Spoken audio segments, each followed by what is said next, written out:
Welcome back. You're still watching the Daily Debate, and I am honored to be having with me for such an important topic to be discussing the importance of having development and progress in higher education for the future of the country. I'm honored to be having with me for tonight is Dr. Mohamed Azzam, the member of the board of the International Association of the Management of Technology. Thank you very much for being with us tonight. Always pleasure and honor being with you, and thank you so much for inviting me to be part of Daily Debate tonight. Thank you. Thank you very much. Of course, we did see the QS world rankings for the universities, and Egypt has ranked 13th in such an important index. What does this say about the efforts that we have exerted in this field, the progress and the development that we have witnessed in the field of higher education, more specifically for the Egyptian universities, and what does this say about the future of those universities?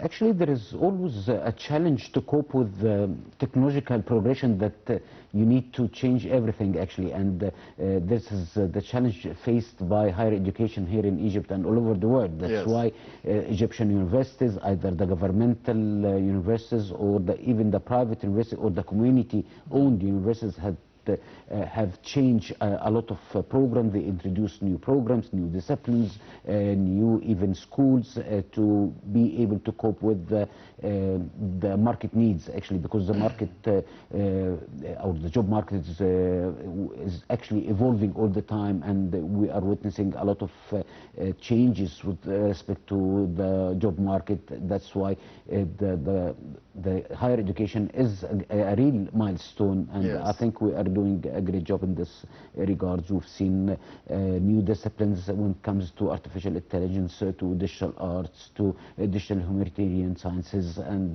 this is something that totally new, and we are witnessing that we having now, I would say, technological institutions or universities, schools that capable to deliver the digital skills for labor working in high-tech domain, and it's very agile system that you can go into the university and study for a certain period of time and go to the job market and come back for continuing your degree, and then go to the job market. That's up to having your PhD. So it's totally agile new system now. Because it's very important to actually to forget about the rigid system, because the technology is always actually forcing us to be agile and resilient to the changes that we are witnessing, and because every single economic actually sector is changing and needs totally different skills. And of course, beside the higher education, you need a continuous training programs that complement what you're studying in your higher education institution. So it's becoming very holistic, actually. The government of Egypt is progressing the higher education institutions, as well as equipping the youth, the fresh grad, and even even youth who are graduated a few years ago with the new skills that is really required for the very dynamic job market that we are seeing today. Yes, Doctor, how do you see the importance of mixing the artificial intelligence with the digital transformation, with the education and higher education? Because we are 13th in these rankings, the QS World Universities rankings, but we need to be better for the future. We need to be having a better mix for the graduates, the fresh graduates, and for the people going out of the system to be having better chances of finding good job opportunities for the future. Do you think that the syllabus, the curricula, they need to be changing for the future, especially during those upcoming years with the boom in the artificial intelligence, especially in the field of higher education and education? Actually, artificial intelligence is changing the whole everything all the time. Actually, it will force us as professors and lecturers to rethink of how to evaluate the students. Yes. Because now the generative AI is available in your mobile set. And it's free of charge. They could be doing nothing. Actually, we need to help them to think differently. We need to help our students to use this very important tool because it is there and it's free. And we cannot leave them behind, and we cannot say that you cannot use it because it's actually, it would be of no sense. So we need to think of a different way to deliver our information.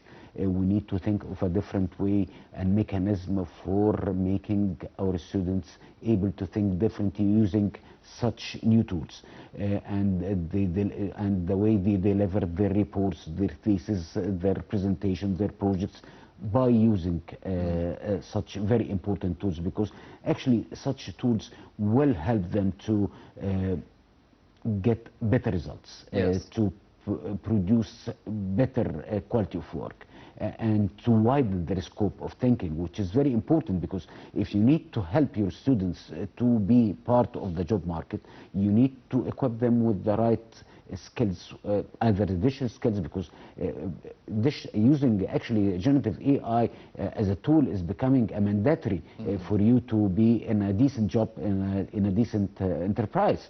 And also you need to help them to think in a critical way, to have this kind of critical thinking. You need to help them to widen their way of validating the data and validating the information, getting different resources, combining things together, and how they process such findings and how they make their conclusion. So it's a new era, actually.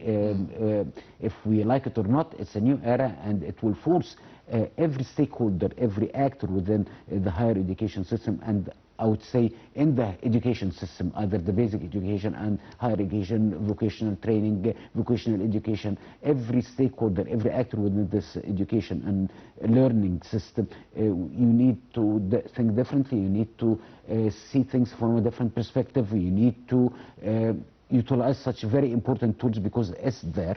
You cannot stop using it, and our students are using it all the time.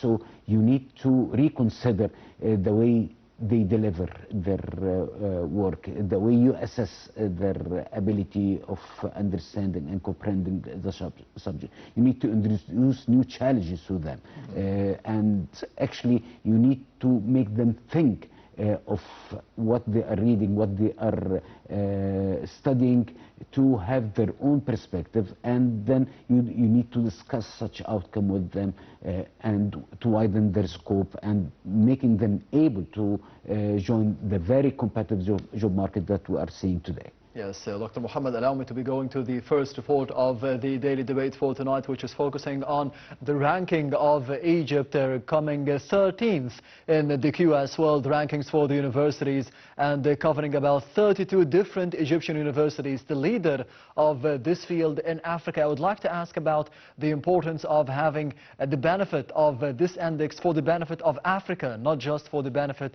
of Egypt, after this upcoming report covering this important field. So stay tuned.